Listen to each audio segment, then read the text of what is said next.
stoju dėl to, kad bus įmanoma pragyventi, kažką tai dirbsiu, skaičiukai, praskolinsiu valstybę.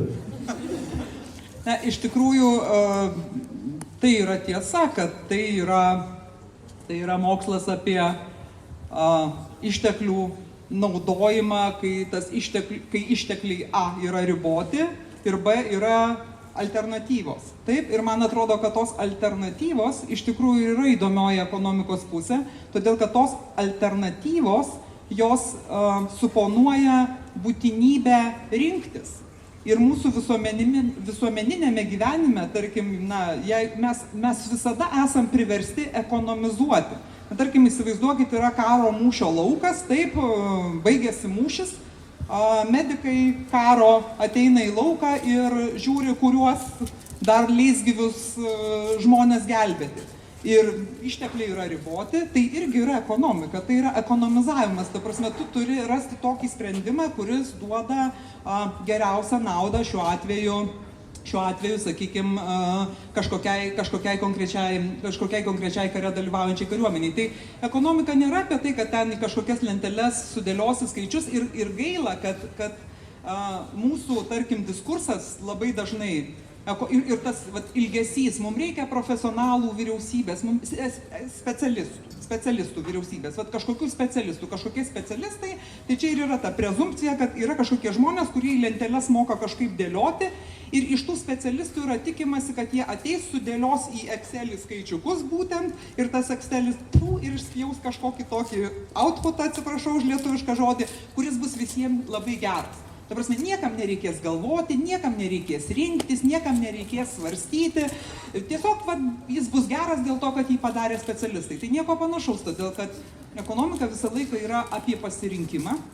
Ir kai tai yra pasirinkimas, tai tada jau tie pasirinkimai pradeda priklausyti nuo to, kokios tavo vertybės, kokie yra tavo įsitikinimai ir taip toliau ir panašiai. O kadangi žmonės yra skirtingi, tai tą pasirinkimą, ypač kai kalbam apie visuomeninį pasirinkimą, tarkim, kokie mokesčiai valstybei turi būti, kokiom sritim valstybė turi skirti daugiau finansinių išteklių negu kitom, čia yra labai įdomus ir labai sudėtingi dalykai.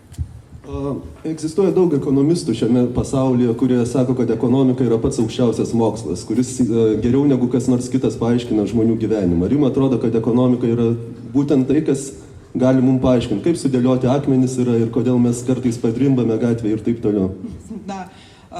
Kartais gali paaiškinti.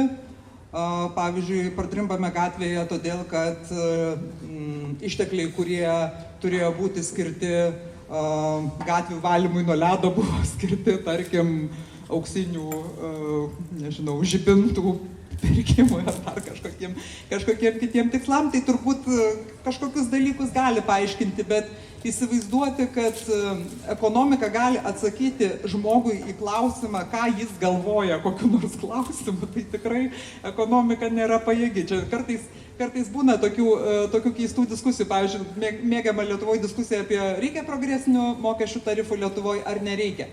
Juokingiausia būna, kada žmonės, kurie yra politikoje, nori, kad atsakymą į šitą klausimą jiems duotų tie žmonės, kurie yra specialistai. Kitaip sakant, technokratai, kurie būtent skaičiuoja, jie gali pasakyti, kad jeigu tu taip padarysi, kas iš to galimai išeis, jeigu bus tokios prielaidos, bet jis negali atsakyti tau į klausimą, ar čia gerai ar blogai, nes tai priklauso nuo tavo vertinimo. Kaipgi moksle mes žinome, kad yra dvi kategorijos. Taip, teiginių yra pozityviniai teiginiai, kurie sako kažką, ką galima patikrinti ir atmesti arba patvirtinti, ir yra normatyviniai teiginiai, kurie nei patvirtinami, nei paneigiami, nes jie yra susiję su žmogaus įsitikinimai, su tuo, kokios yra žmogaus vertybės, su tuo, kaip žmogus mato pasaulį, ir jeigu kažkas mano, kad taip turi būti, tai jis mano, kad taip turi būti, ir tu nors jam kuolą ant galvos tašyk, jis taip mano, ir čia baigėsi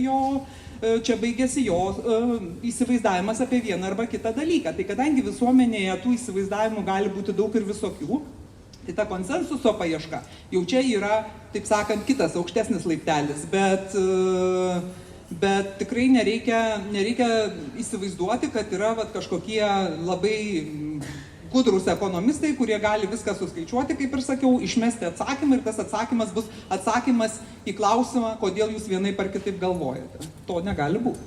Gerai, kaip supratom, ekonomika nėra jau toks prastas mokslas, bet kodėl tada į politiką nukrypot? Todėl, kad ekonomika su politika yra labai tampriai susijusi, nes kai žmonės sako, kaip yra, tai yra, na, kaip pasakyti, jie veikia kaip ekonomistai, taip, bet kai žmonės sako, kaip turi būti, kai jie duoda patarimą, pavyzdžiui, dėl kažkokių vienokių ar kitokių sprendimų, tai jau yra ekonominė politika, taip, ir tas mokslas, kur mes labai dažnai visiškai be reikalo menkinam dėl to, kad jis turi tokį sovietinį prieskonį, bet visiškai iš tikrųjų, visiškai jis jo neturi. Politinė ekonomija. Kas yra politinė ekonomija? Tai yra ekonominių sprendimų pasiekmių visuomeniai vertinimas. Kai tu vertini pasiekmes, ne tik tai kažkokiam vienam konkrečiam individui, tu vertini visai visuomeniai, sociologinės, kokias tik tai nori, antropologinės, visokiausias pasiekmes tu bandai įvertinti, tarkim, kažkokių sprendimų. Tai politika su ekonomika šiaip jos vaikšto, na, ranka rankon. O ar yra įmanomas perėjimas nuo brandaus socializmo į komunizmą? Čia geras klausimas. Manau, kad nei nuo brandaus socializmo, nei nuo kokio nors kito taško matyti į komunizmą perėjimas nėra įmanomas. Dėl ko? Dėl tos pačios... Taigi ilgai mokė, kad tai yra įmanoma. Ilgai mokė, bet bet kažkaip toj brandaus socializmo stadijoje ir užstrigo. Vadinasi, mokslas nepasiekė dar tų receptų, neatrado tų sprendimų, kaip galima būtų pereiti, nes kiek klausiau savo tėvų, tai jie visą gyvenimą gyveno brandaus socializmo stadijoje ir taip sakant, atrodė, kad kuo brandesnis socializmas, tuo toliau komunizmas, o ne arčiau. O kodėl pasirinkot konservatorių partiją, o ne kažkuria tai kitą? Ekonomistai tarsi labiau turėtų sieti save su liberalais arba socialistais. Kas būtent skatina pasirinkti konservatorių partiją, kai konservatizmo ideologija netiek daug dėmesio ir skiria ekonomikai? Labai keista mintis, nes man yra žinomi ekonomistai iš įvairių ideologinių krypčių, taip, ne tik Marksas ir Hayekas. Ir manau, kad čia nelabai žinau, ar turiu gerą atsakymą į šitą klausimą, todėl kad man gal visai ir patinka, kad konservatizmas tiek daug dėmesio ekonomikai kaip tokiai neskiria, todėl kad ir man atrodo, kad mes ekonomiką labai supaprastinam. Ta prasme, mes ekonomikoje matome tik tai kažkokius ten BVP, PVM ir BMW. Ir kažką tokio, bet realiai ekonomikoje yra labai daug filosofijos ir dėl to kartais žmonės nemėgsta iš tikrųjų studijuoti ekonomikos, jaučiasi ne ten pataikę. Ir kodėl jie jaučiasi ne ten pataikę? Todėl, kad jie galvoja, kad jie norėtų kokio nors, aš nesakysiu žodžio amatas, bet tokio daugiau profesijos, kuri, versle, tarkime, privačiame vadybininku būti, ar apskaitininku, ar auditorium, tarkime, ar kokiu nors dar panašios profesijos žmogumi. Visos šitos profesijos yra puikiausiai gerbtinos. Bet kai tu eini studijuoti ekonomikos, tai tu turi suprasti, kad tai yra daugiau negu kad tik tai, kad tave išmokys kažkokius debitus, kreditus, tau paaiškins kažkokias logistikos grandines, ar dar kažkokius kitus dalykus. Tau pasakos daug atrodytų nuobodžių dalykų apie tai, kur kažkas kažką mąstė, atsisėdęs ir galvojo apie kažkokius procesus, kur atrodo, kad buvo toli už jūrų marių ir iš viso prie ko čia mano studijos. Tai čia ir yra iš tikrųjų ekonomika ir manau, kad nereikėtų jos taip supaprastinti. O dėl partijos, tai čia gal partija mane pasirinko, ne šiek, aš žinau, kaip čia atsitiko. O kas jūsų nuomonė yra konservatizmo šerdis? Kas yra esminė idėja, kuri turėtų būti toks tarsi idealas siektinas? Lietuvoje jūs turit minty, ta prasme, mūsų ekonominę modelį? Galit pasirinkti. Galim galvoti apie mūsų ekonominį modelį, nes aš pasakysiu, kad ne aš sugalvojau šitą skirstimą, bet man atrodo, kad tas skirstimas yra gana validus. Kad mes galime visuomenę suskirstyti į tokias tris, sakykime, su tam tikrais apribojimais, bet kategorijas. Viena kategorija yra visuomenių tokios, individualistinės visuomenės, kur žmogus mano, kad jis pats pajėgus savimi pasirūpinti, kuo labiau jisai savim rūpinsis, tuo geriau, kuo mažiau valstybė prie jo lys, tuo smagiau. Ir jis norėtų su valstybe turėti tik tai labai mažai reikalų ir dar norėtų turėti šautuvą. Kitas kraštutinumas yra visuomenė, kuri yra tokia, kad mes atiduodam kuo daugiau, mes sutinkam pasidalinti kuo daugiau to, ką turim, tam, kad mūsų visų bendras kažkoks gerbuvis būtų kuo aukštesnis, kad visi jaustųsi gerai ir kad mums visiems būtų smagu. Tai čia, jeigu mes taip, sakykime, bandytumėm klišėmis kalbėti, tai pirmu atveju būtų kažkas panašaus į klasikinės Jungtinės Amerikos valstijas, ne visai Bernio Sanderso ar Donaldo Trumpo vizija, bet kažkas labiau ankstesnių laikų. Kitas kraštutinumas būtų labiau Skandinavijos, sakykime, šalių toks požiūris ir jų visuomenė sankloda ir ekonomika atitinkama. O vidurys kažkur, toks, sakytum, nuo centro galbūt šiek tiek arčiau Jungtinių Amerikos valstijų paradigmos, bet ne per arti galėtų būti tai, kas galbūt mums kaip visuomeniai būtų pakankamai priimtina. Todėl, kad mes nesame turbūt tie žmonės, kurie esame labai linkę pasitikėti kitais. Tai yra taip pat, aišku, ir nemaža problema, bet visuomenėje, kuri nėra labai linkusi pasitikėti kitais negu kad tik savo šeimos nariais, toks skandinaviškas gyvenimo modelis tikrai labai sunkiai prigytų, bet nepaisant to yra tam tikri dalykai, turbūt, kuriuos mes norėtumėm matyti išspręstus, norėtumėm matyti, kad žmonės gautų galimybės gauti išsilavinimą, kad žmonės gautų galimybės gauti tam tikrą sveikatos apsaugos lygį, socialinės apsaugos lygį ir taip toliau. Tai, sakykime, tokio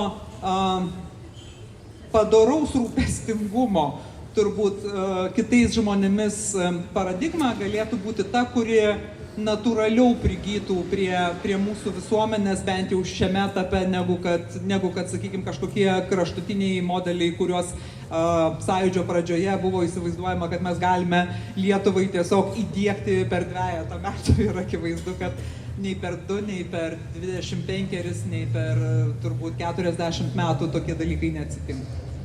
O kokie žmonės, politikai, istorinės asmenybės jums yra tokie idealai, kuriuos tarsi ir norėtumėt lygiuotis arba kitiem patartumėt? Geras klausimas.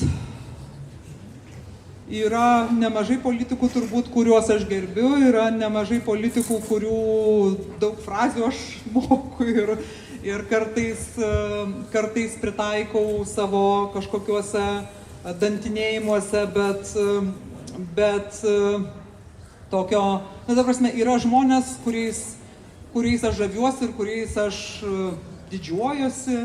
Ir aš didžiuojuosi, kad man kliuvo gyventi tuo pačiu metu, kaip ir tie žmonės gyveno, bet turbūt toks labiausiai garbinamas mano žmogus yra žmogus be vardo ir pavardės, bet su statusu signataras.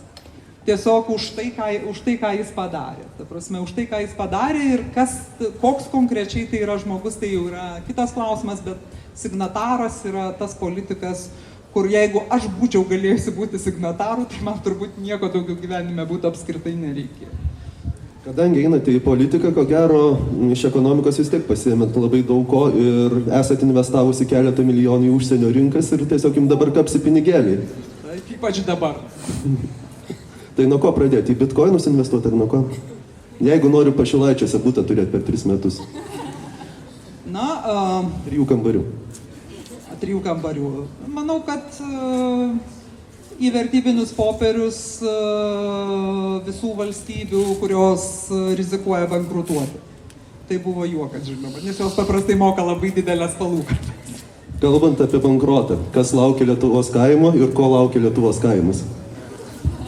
Lietuvos kaimas laukia, kai lyja saulės, kai saulė lietaus.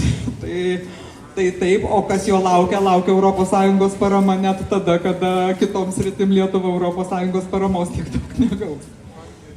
Tai tada gyvensim gerai jau visi. Tai man atrodo, kad nors Landsbergis sugriovė kolūkius, bet kai dabar pasižiūri, kiek žmonės be kolūkių sugeba pagaminti žemės ūkio produkcijos daug mažiau rankų turėdami ir be jokių kažkokių keistų kolektyvinių struktūrų, tai akivaizdu, kad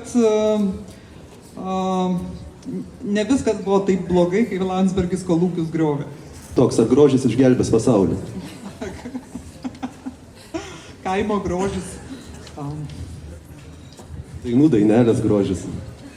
Duokim garo. Roko maršas. Čia grožis? Grožis. Išgelbės. Daug kas kalba apie laimės indeksus. Jie dėliojasi visokiom keistom formulėm, tenai sumuojant, apklausinėjant, vėl nežino ką, įvairiose vietose, bandant padaryti, kad tai būtų skirtingo amžiaus žmonės. Bet ar jie gali apskritai apibrėžti, kas yra laimė, nes danai, kitos šalis, kurios iš Europos patenka į pačius viršutinės pozicijas, jie dažnai naudoja daug antidepresantų. Tai kas iš esmės jums yra žmogaus laimė ir ko turėtų politikai siekti, kad žmonės būtų iš tikrųjų laimingi, ne vien kažkokiose tai apklausose?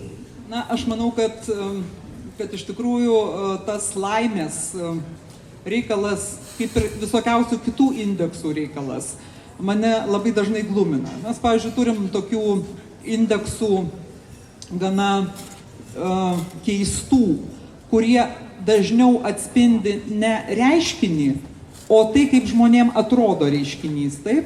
Ir pakeisti, pavyzdžiui, tavo vietą kažkokioj indeksų lenteliai, tada būna įmanoma tokiais gana dirbtiniais būdais. Pavyzdžiui, nepaslaptis yra toks Pasaulio banko reitingas pavadinimu Doing Business, taip? Kuriame šiaip yra daug informacijos, kurią galima panaudoti protingai, žmonės esantis valdžioje gali panaudoti protingai tam, kad visiems gyvenimas būtų lengvesnis.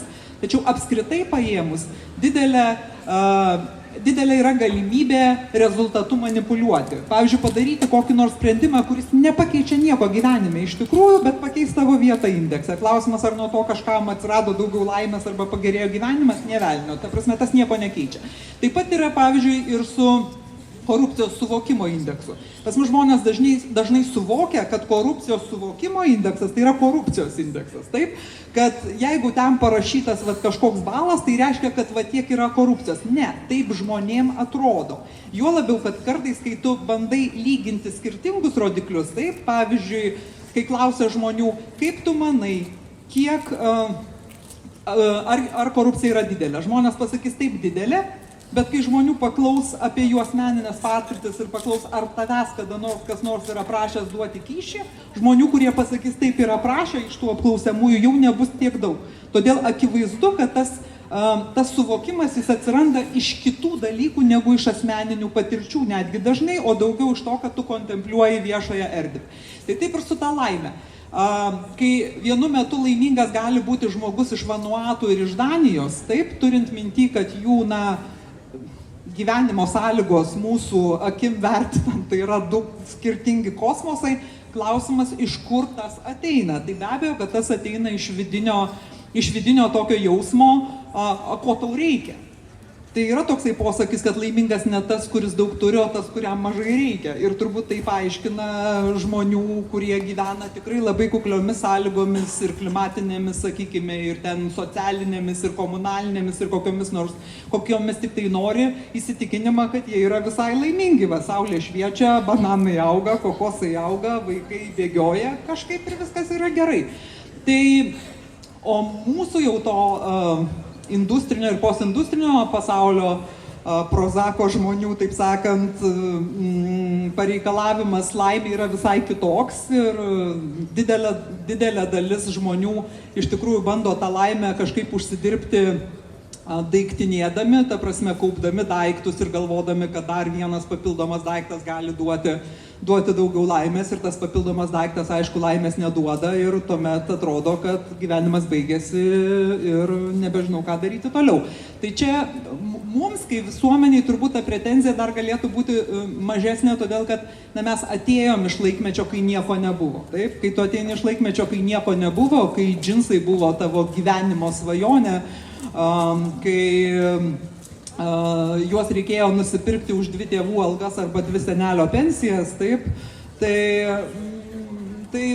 tikrai kažkiek gali tuos žmonės pateisinti, kad jiem tas daiktų noras pasisotinti daiktais kažkurį laiką kažkaip laimę, tam, kad laimės jausmą savo sukelti, toks bandymas turbūt atrodo teisingas, bet kai tų daiktų jau pasidaro daugiau negu protas išneša, tada tu vėl esi ten pat nuogas ir vėl galvoji, kad kažkaip čia viskas yra ne taip, reikia ieškoti kažko kito. Tai aš manau, kad laimė toks labai sudėtingas dalykas ir tas indeksų matavimas, jisai turi savo visų indeksų, kokie jie bebūtų, jisai turi savo caveats, atsiprašau už lietuvišką žodį, tai yra tokius kabliukus, kad gerai yra tais indeksais žongliruoti kažkokioj diskusijoje, bet jie nebūtinai mums atsako į klausimus, ką mes galim, kur mes apskritai esam, ta prasme, kur yra mūsų problema.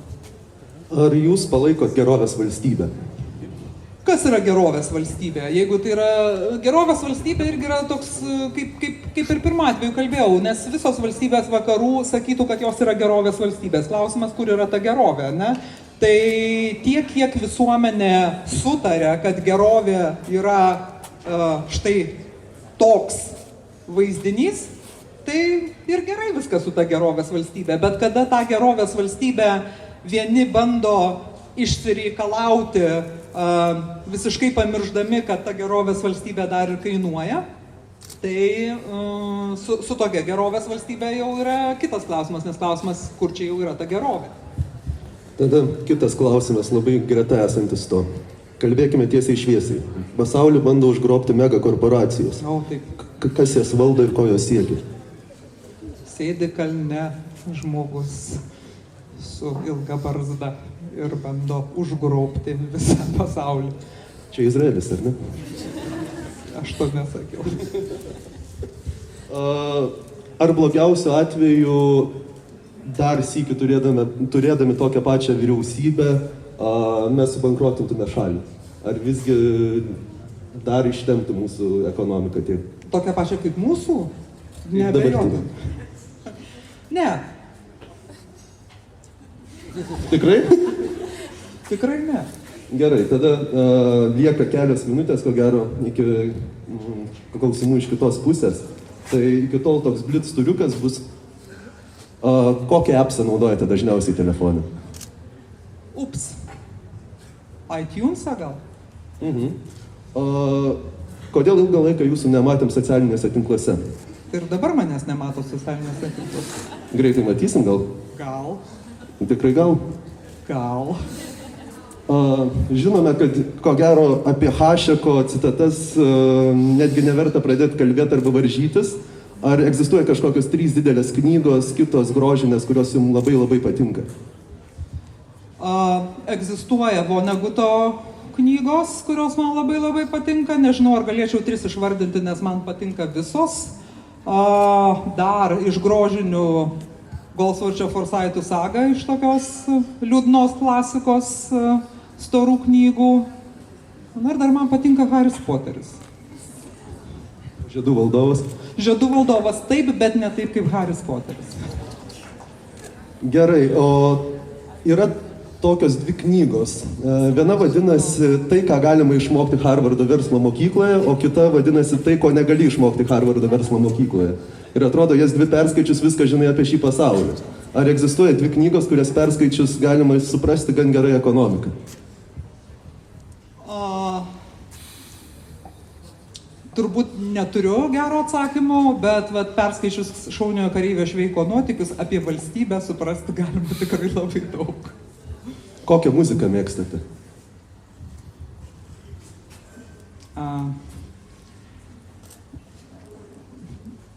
Sakykim taip, kai buvau paauglė, tai atskirais gyvenimo etapais būčiau gal susipjaušius venas už Guns N' Roses, Metallica ir visokiausias kitokias panašias grupės, paskui nustojau pjaustytis ir būčiau pasiryžus duoti liūlį bet kam, kas klausosi East 17 ir Take That, bet dabar savo albumų krūvoj šalia kokios nors Green Day, Pink ten ir panašios muzikos su ženklu E, turiu, pavyzdžiui, kokio nors Robio Williamso, kas yra labai, labai keista, ir dar man labai patinka grupė Leningrad. Turbūt tai labai blogai. Ką dar veikiate laisvalaikiu? Gal ką nors kolekcionuojate? Mąstote planus, kaip toliau kenkti? Kolekcionuoju planus, kaip toliau kenkti, taip, bet jie, kadangi neturi materialios išraiškos, tai labai daug vietos neužima, tai ne problema čia, nes kai kolekcionuoji ten pašto ženklus arba kalendoriukus, arba degtukų dėžutes, tai paskui reikia vis tiek išmesti, nes pradeda kliūt po kojom, o kai kolekcionuoji piktus kėslus, tai tada viskas talpa. Makaulį. Na ir paskutinis klausimas, kada bus krizė? Krizė jau buvo. Bet jūs nesibaigė. Kaip sakė vienas geopolitikos ekspertas iš Lietuvos liaudės partijos, egzistuoja daug krizių. Geopolitikos krizės, žmogaus gyvenimo krizės, horoskopų krizės, kai gauni tik vieną ryte. Na, kadangi jis taip pat sakė, kad su farmaceutika mes išgelbėsim save nuo visų krizių, tai manau, kad mes sukursime farmaceutiką ir nuo krizės būsime išgelbėti, o jeigu ne, tai krizė bus kitą kartą. Gerai, sukamės tada veidų į liaudį, ar liaudis turi klausimų? Taip, matau vieną ranką. Ar turime mikrofoną, kuris vaikšto, ar man reiks vaikščiot? Ak! Ne, toj duodi. Toj pridėsi. Duok, aš pavaikščiosiu. Kas kėlė ranką?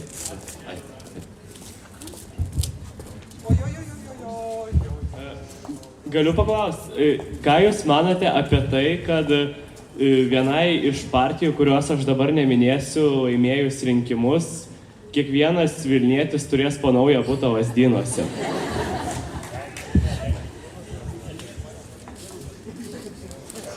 Džiaugiuosi. Dabar galvoju, ar keltis iš Antakalnio į Lazdynus. Gal nieko, ligoninė arti. Antakalnė yra ligoninė. Tiesa, yra ir ten ne dvi, bet ten didesnė. Tai... Taip, da, čia. Da. Taip, Dovydas jau uždavė panašų klausimą, galbūt kodėl pasirinkote konservatorių partiją. Ir, turbūt mums, kaip ir aišku, kuo socializmo požiūris į ekonomiką skiriasi nuo liberalų, o kuo konservatorių požiūris į ekonomiką skiriasi nuo liberalaus. Ar yra kažkokių esminių skirtumų? Na, manau, kad yra skirtumų, tiesą sakant, nežinau, kokį liberalaus požiūrio atspalvį jūs turite minty, nes yra libertarus požiūris, kuris sako, valstybė eik lauk ir palik tik tai teismus, kariuomenę ir visa tai, kas yra susiję su žmonių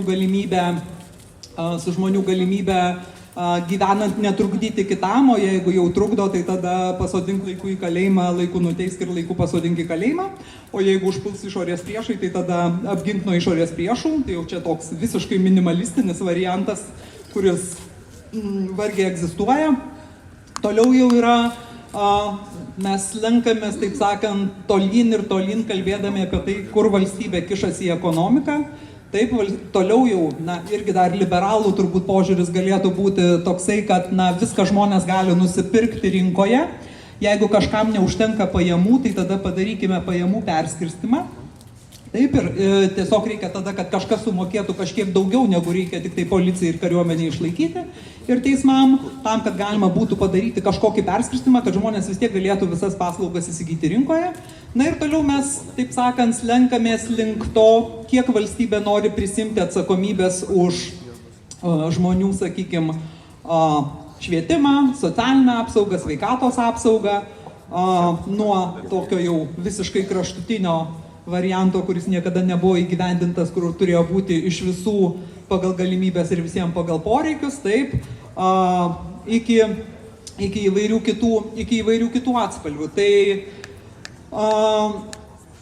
aš sakyčiau, kad įsivaizduoti, kad šiais laikais mes turim kur nors kokį nors gryną libertarinį variantą, turbūt yra sunku. Liberalumas ekonomikos yra skirtingo laipsnio ir matyt, tuose skirtinguose laipsniuose yra didžiausias niuansas. Tai yra, kiek valstybė mano, kad ji turi dalyvauti užtikrindama tam tikras paslaugas savo visuomeniai. Ir, aš manau, kad patinka mums tai ar nepatinka, bet gyvename mes ne 19 amžiuje ir net ne 20 amžiaus pradžioje. Ir dabar valstybės vaidmuo laimiai ar nelaimiai yra ryškesnis. Ir tai reiškia, kad mes kaip visuomenė tiesiog turim daugiau prisimti atsakomybės už kitus savo visuomenės narius. Taip, čia dabar. Vytautas iš Vilniaus, norėčiau Jums pabandyti, įdomu, ar sugebėsite atsakyti klausimą, kurį kažkodėl nesutiko taip aiškiai atsakyti Jūsų kolega, tam tikrą prasme, Gitanas Nausėda. Ta amžina Lietuvos problema, iš tikrųjų su dabartiniais rinkimais susijusi, kad yra Lietuva ir Estija, kurie iš principo, bent jau anot Gitano Nausėdos, mokesčių sistemą turi labai panašią, ten tarifai panašus, mokesčiai panašus, bet estai surinka į biudžetą daugiau. Tai gal vis dėlto problema, kad pas mūsų mokesčių struktūra yra ne ta ir reikia ją prie mūsų mentaliteto priderinti. Tai yra, kaip reikėtų pakeisti mokesčių sistemą, kad mes surinktumėm tiek pat, kiek estai? Ačiū. Geras klausimas. Ir aš bijau, kad aš neturiu gero atsakymo į šitą klausimą, bet ne todėl, kad nenoriu atsakyti, o todėl, kad aš pati pazlinu save ties šitų klausimų jau pakankamai ilgą laiką. Nes iš tiesų, ką reiškia priartinti mūsų sistemą prie Estijos, ji yra praktiškai identiška. Ta prasme, skirtumų nei tarifuose, nei sistemoje, pelno mokestis yra kitoks, bet tai yra fancy dalykas, kuris iš tikrųjų perskirstimui neturi didelės įtakos. Ir aišku, kitų dalykų. Yra tai, kad mes turime daug sistemoje savo tokių, išlygų, kurios leidžia daliai žmonių mokėti gerokai mažiau mokesčių, negu, pavyzdžiui, moka samdomi darbuotojai. Taip, ir aš čia turiu mintyje, tarkim, ir tuos pačius verslo liudijimus, kurie yra dalinami ne tik tiem žmonėm, kurie valo batus ar kala raides ant kapių, kas būtų suprantama, mažas biznis, maži pinigai, santykiai su žmonėmis, kas ten gali suadministruoti kiekvieną litą ir surinkti visus mokesčius. Ok, išsipirkot fiksuotą sumą ir laisvi. Bet yra daugiau įvairių veiklų, kurios, turi galimybę šitom išimtim naudotis. Tai vienas dalykas. Kitas dalykas, klausimas vėlgi yra tokio brutalaus mokesčių vengimo, nors pagal tyrimus, kaip jūs turbūt taip pat žinote, šešėlinės ekonomikos mastai abiejose šalyse yra vertinami panašiai. Taip? Tai čia yra, taip sakant, yra puzzlas, į kurį aš neturiu gero atsakymo, ne todėl, kad nenoriu atsakyti, o todėl, kad tiesiog negaliu į jį atsakyti. Tai gal kitokių mokesčių reikia? Tai klausimas, ta prasme, yra tikėjimas, ta prasme, galima galvoti, kad pakeistos paskatos mokesčių sistemoje galėtų pakeisti ir mokesčių mokėjimo kultūrą. Bet vienaip ar kitaip mes turime tą bėdą ir negali labai ant žmonių pykti už tą bėdą, kad tam, kad žmonės mokėtų mokesčius, jie pirmiausia turi pasitikėti daugiau kuo negu tik tai savo šeimos nariais. Taip, kada tau yra sunku pasitikėti tai žmonėmis, kurie tave valdo, tu ieškosi būdų, kaip minimizuoti savo mokėjimus įvairiausiais būdais. Kai aš buvau finansų ministrė, viena pikta ponė man buvo parašiusi laišką. Laiško turinys buvo toks: kur man atsisakyti mokėti pajamų mokestį, kad tokie durniai kaip tu negautų algos. Ir aš jai padariau tokią trumpą kalkuliaciją, kiek maždaug jinai sutaupytų pajamų mokesčio, kad tokie durniai kaip aš ir mano kolegos vyriausybėje ir Seimas negautų atlyginimų. Ir priklausomai nuo to, kokios jos ten tos pajamos buvo, jinai žinoma man savo atlyginimo neatskleidė, tai jos mokesčiai būtų sumažėję nuo 1 cento dar prie lito iki keletos centų ir būtų mokėjusi mažiau. Tai žmonės iš tikrųjų tų dalykų taip nevertina, jie tiesiog visada turi įsitikinimą, ir čia yra ir švietimo tam tikra spraga, kad mokesčiai yra mokami tam, kad biurokratai gautų algas, o su manim tai jie neturi nieko bendro.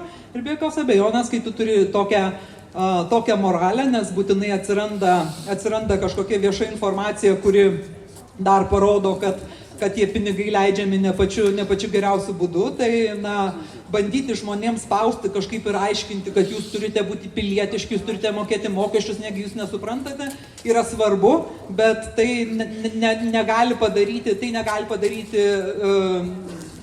to do the trick, taip sakant, padaryti pokšto šito negali. Todėl, kad tarkim, jeigu mes imsim tas pačias Skandinavijos šalis, taip, mokesčiai yra didžiuliai, bet mokesčiai yra mokami ir negali pasakyti, kad konkurencingumas dėl to šalių nukenčia, nes tai yra šalis, kurios yra vienos konkurencingiausių pasaulyje. Bet kas leidžia tai pasiekti, kad tai to šalis, kur pasitikėjimas kitais, pagal visus apklausų duomenis ten, kokius tik tai norit, yra pats didžiausias pasaulyje. Tai akivaizdu, kad mums reikia ieškoti kažko, kas labiau pritaikyta prie mūsų to pasitikėjimo išsivystimo lygio ir kitaip šnekant, valdžia turi nusipirkti pasitikėjimą pirmiausia, o tada jau galbūt kalbėti apie tai, kad yra reikalingi didesni ištekliai kažkokiom valstybiniam funkcijom. Čia dar klausimas. Gerbiama Ingrida, kaip jūs vertintumėt šitą dalyką, kad Atsiprašau.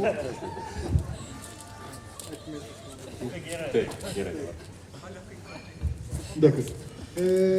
Kad aš norėjau paklausti apie su darbo santykiais susijusius mokesčius. Tai prasme, kiek galima žaisti su ta darbdavio socialinė dalimi ir kaip jūs vertintumėte tai, kad darbuotojas žinotų iš tikrųjų, kiek jisai sumoka mokesčių? Mano studentai, kurie yra klausę ekonomikos kursą, žino, kad kas moka mokesčius iš tikrųjų yra visiškai atskiras klausimas nuo to, kas parašyta įstatyme. Taip, įstatyme gali būti parašyta, kad mokesčius moka darbdavys, bet tai nereiškia, kad darbdavys moka mokesčius, nes juos gali puikiausiai mokėti darbuotojas per mažesnę realią algą. Ta prasme, tai yra klausimas, kiek kas turi galios dėrybose nustatant kainą. Taip, ir jeigu didesnę galią turi darbdavys, tai jis tą savo mokesčio naštą puikiausiai permeta darbuotojai, taip pat yra ir su kokiais nors akcizais, PVM-ais ir kuo tik tai nori. Taip, tai tas virkavimas, kad tai yra darbdavio mokesčiai Lietuvoje, baisus darbdavio mokesčiai, realiai tuos mokesčius moka darbuotojai per mažesnę algą. Vienas dalykas, kitas dalykas, kurį vienok reikia turėti minty, kad vis dėlto dalis tų mokesčių yra taupimas senatvei, taip? Ir, kaip teisingai sako Raimondas Kuodis, jeigu jūs 10% nuo savo algos atsidedate kiekvieną mėnesį, jūs tai laikote mokesčių? Ne, jūs to nelaikote mokesčių, taip?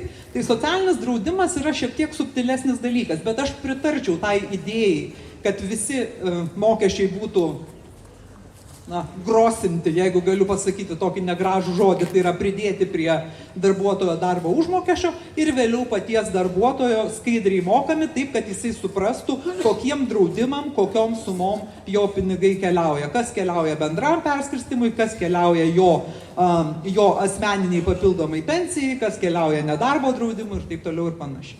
Tai tikiuosi atsakiau jūsų klausimą. Dar klausimų? Čia. Tai labai daug kalbam apie, ko galėtų Lietuva pasimokyti iš vakarų, iš Skandinavijos, kur tik nori. O ko galėtų Skandinavija, vakarai pasimokyti iš mūsų?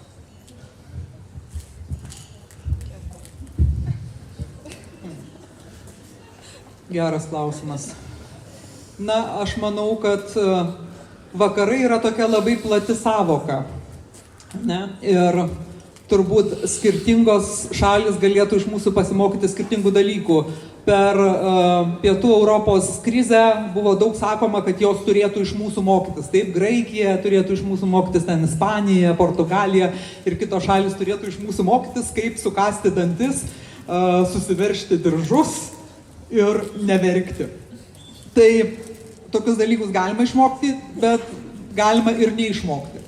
Nes kai man šitaip sakydavo, kad mes galim nuvažiuoti juos ir pamokyti, kaip reikia susitvarkyti.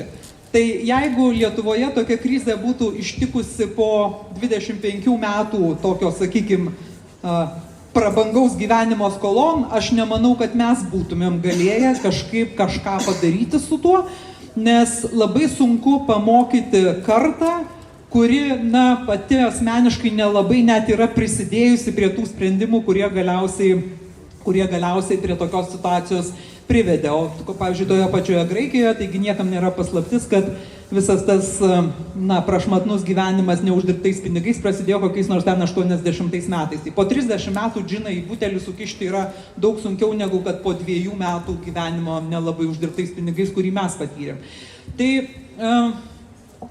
ką aš žinau, ta prasme, nežinau, ar mes čia būtinai turim kažkam aiškinti, kad jie turi iš mūsų mokytis, manau, kad mes turim žiūrėti, ką mes galim išmokti iš kitų ir tą savo prisitaikyti, vėlgi per daug neaiškindami, kad mes čia turim būtinai iš jų išmokti tai, šitų išmokti anai, mes tiesiog turime rinkti gerasias patirtis ir tas gerasias patirtis tiek, kiek jos mums tinka prisitaikyti. Mūsų bėda yra ta, kad mes bandom užsimauti savo skirtingas patirtis, tos, kurios tarpusavį nedera. Taip, mes, pavyzdžiui, norim savo užsimauti patirtį, tarkim, Jungtinių Amerikos valstijų požiūrio į mokesčius ir Švedijos požiūrio į viešasias paslaugas, nes mes čia gyvename, mes irgi taip norim, bet mokėti tai mes norim taip, kaip tie nori. Tai kai mes pradedam savo maustytis tas patirtis, kurios tarpusavį nedera, tada, aišku, mes turime didelį visuomeninį konfliktą ir tada, na, turim didelę problemą. Bet šiaip viso ko gerų pavyzdžių pasaulyje, tai manau, kad per akis. Taip pat ir pas mus turbūt. Taip, dar čia. Labas vakaras, aš tik iš teisės fakulteto ir tiesiog, kadangi daug ganėtinai diskusijų vyksta, visi teisininkai pastaruoju metu keikiasi, ta prasme, kad labai nepatenkinti dėl naujo darbo kodekso priimimo, tai norėjau tiesiog jūsų nuomonę išgirsti šio klausimu, tai darbo santykių liberalizavimas būtų už ar prieš. Ir galbūt čia prasme jūs signatarė tapsit, kad šį sovietinį reliktą mano galva panaikinsit. Ačiū labai. Ačiū. Nemanau, kad darbo kodeksas gali būti prilyginamas kokiu nors būdu Lietuvos nepriklausomybei, koks jisai bebūtų. Man atrodo, mūsų diskusijoje apie darbo kodeksą atsitiko blogiausias dalykas, koks galėjo atsitikti. Ta prasme, dėl to nėra kaltas profesorius Davulis, nei vienas, nei kitas teisininkas, kurie su tuo kodeksu dirba ir pateikė savo kaip mokslininkų pasiūlymą, kaip jiem atrodo. Taip? Bet visas reikalas yra tas, kad politikoje, kai tu turi kažkokį didelį klausimą, o čia yra didelis klausimas, vienas iš didesnių klausimų, tai tu negali numesti atsakomybę kažkokiem teisininkams ar ten ekonomistams, kad ir patiem gerbiamiausiems Romui Lazutkai, ten, sakau, tam pačiam profesoriui Davuliui ir pasakyti, kad jie čia kažkaip paaiškins, ką jie čia padarė, o mes čia kampe pastovėsim. Taip? Tai manau, kad tai buvo viena iš priežasčių, kodėl konfliktas dėl darbo kodekso gavosi toks, koks jis gavosi ir kodėl rezultatas yra toks, koks jis yra. Ir dabar, na, man sunku atspėti, kaip toliau ta diskusija plėtosis, nes tai priklauso nuo dabartinio Seimo, kaip jisai imsis svarstyti ir nesiims. Taip, darbo kodekse yra daug dalykų, kurie dvelkia senobę, bet kita vertus, kada politikai pasako štai tokią pliką tiesą, sako, taigi vis tiek niekas to darbo kodekso nesilaiko. Tai nežinau, ar tai gerai skamba politikų lūpose. Tai, o jūs dėl ko esate šitam kioske, jeigu niekas nesilaiko darbo kodekso? Tai gal reikia kažką padaryti, kad laikytųsi? Ir žinote, labai dažnai, kai buvo diskusija dėl darbo kodekso, buvo sakoma, mes kaip Danijoje, mes kaip Danijoje, mes kaip Danijoje. Danijos tas produktas pavadinimu flexicurity, taip, kas yra flexi darbo santykiai ir security darbuotojai, yra toks labai ištiražuotas ir išreklamuotas reikalas. Man atrodo, kad mūsų atveju diskusija labai nuėjo į flexi, o curity biški kažkur pasimetė pakeliui. Tai, na, tokia nesubalansuota diskusija, jinai turbūt tokį rezultatą ir galėjo duoti. O kaip bus toliau, matysim.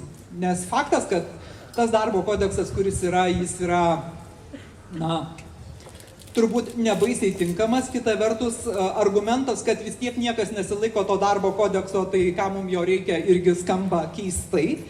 Šiaip ar taip numatyti didesnės galimybės ar didesnį lankstumą reikia, bet tas lankstumas taip pat turi eiti poroj su ta pačia curity, kur dabar, na, tos poros nelabai matėsi, ji netrodė labai svarbi. Dėl to yra gatavas konfliktas su profesinėmis sąjungomis ir štai mes čia esam, kur esame. Čia dar. Finansų ministrė jūs jau buvote ir jeigu viskas būtų labai gerai, ar premjerės pozicija jums būtų iššūkis ar tikslas? Nei tikslas, nei iššūkis. O jeigu pasiūlyto?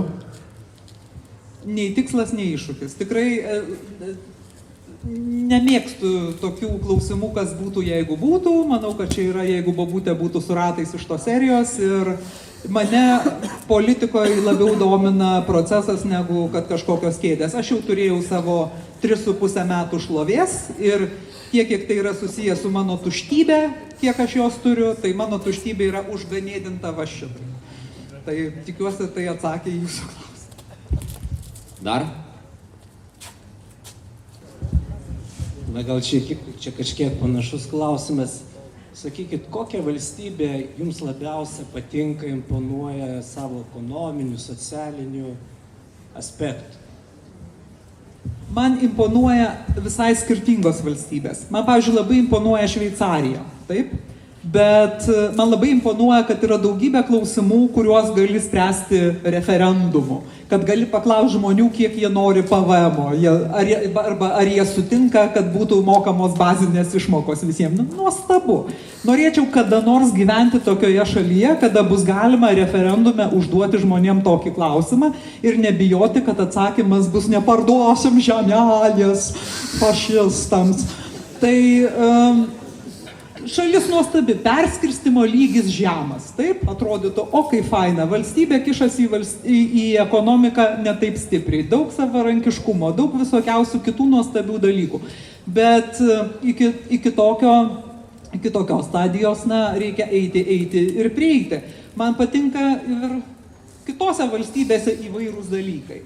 Man patinka ir Skandinavijos valstybės, tarkim, tuo, kad kaip visuomenė priima tai, kas yra. Bet aš visiškai neturiu jokių iliuzijų, kad mes galėtumėm tokį modelį savo nusikopijuoti dėl tos paprastos priežasties, kad mes tiesiog esame kitokie. Mes dar nesame ir nežinau, ar būsime kada nors tokie linkę pasitikėti kitų šalia mūsų esančių žmogumi, kaip, sakykime, kaip yra tose šalyse. Tai čia taip galvoti, man patinka Kosta-Rika, kuri yra nuostabi graži šalis.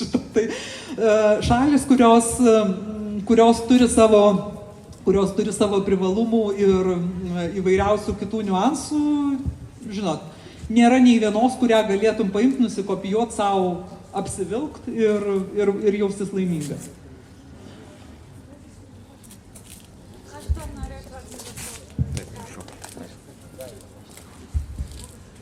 Labas vakaras. Labas. Aš tokį klausimą norėčiau užduoti. Taip. Tai gal pamastymai, taisykit, jeigu aš blogai sakau, bet manau, kad visos valdymo sistemas yra kaip ir išsivystymo pasiekmė, bet ar žmonėje yra, ar bus kada nors antiek išsivyščiusi, galbūt kitos civilizacijoje, aš nežinau, kada nebereikės valdymo sistemų, kada užteks tarpusavio supratimo ir pagalbos, ar vis dėlto žmonių rasė yra tokia, kurią būtina valdyti ir mes tokie savanaudžiai, kad negalime be atlyginimo, be kažkokio materialaus dalyko padėti kitam ir dirbti kitam už ačiū. O ne, manau, kad už ačiū tai mes dirbti tikrai kitam galim, bet aš vargiai įsivaizduoju, ar gali visuomenė gyventi visiškai neturėdama kažkokių bent jau autoritetų, ne? Nes net ir tada, kada nebuvo parlamentų, vyriausybių ir taip toliau, buvo žmonės, kurie buvo autoritetai ir tie žmonės, tai jeigu net jūs gyventumėt bendruomenėje, tarkim, taip, nėra jokios valdžios, įsivaizduojat, jūs gyvenate bendruomenėje, vis tiek toj bendruomenėje bus žmogus, pas kurį jūs kreiptumėtės, jeigu, pavyzdžiui, jūs nesutartumėt su savo kaimynu dėl kokių nors ten ropių ar dėl kokio nors keliuko. Taip, tai kažkokios galios spręsti ar patarti ar pasiūlyti sistemos, jos, manau, kad neišvengiamos, todėl kad žmonės tiesiog turi daug sugyvenimo klausimų, kuriuos, kartais valdžia padeda išspręsti. Kartais trukdo. Gerai, ir užbaigsiu, dar kyla ranka. Gerai, pribėgsiu. Bet čia jau paskutinis klausimas, ko gero iš auditorijos, nes mums jau darosi šalta tupėti tenai be striukių. Labas vakaras. Labas. Norėčiau paklausti, esant reikalui, su kokia kita partija jūs ir jūsų partija galėtumėt sudaryti ir norėtumėt sudaryti koaliciją? Turbūt aš negaliu atsakyti šitą klausimą, nes nesu ne tik, kad partijos valdymo organas, bet nesu net ir partijos narys, tai matyt man tuo klausimu samprotauti būtų netinkama ir nepagrįsta. Ir užbaigsiu visą diskusiją paprastu klausimu. Tiek Europa, tiek Britanija gavo didelį minusą po Brexito. Jeigu vyktų Žemaititas ir Žemaitija atsiskirtų nuo Lietuvos, kam būtų geriau, Lietuvai ir Žemaitijai? Geras klausimas, sprendžiant iš to, kad Britanijai bent jau ekonomiškai yra didesnių problemų negu Europos Sąjungai, tai gal tai kažkokių minčių gali sukelti. Nežinau tiesa, ar Žemaitija yra toks finansų centras kaip Londonas, nesu girdėjusi, bet jeigu tuo momentu, kai tai vyktų, Telšiuose būtų rimtas finansų centras, tai galėtų būti didelių problemų. Puiku, turiu 10-mečio planą į priekį. Tada ačiū Jums, ačiū susirinkusiems, susimatysim kitose renginiuose. Sekite mūsų Facebooką, sekite mūsų iki namų durų ir taip toliau ir gausite visą reikiamą informaciją. Ačiū, gerą vakarą, už nesutaikyti. Dėkui Jums.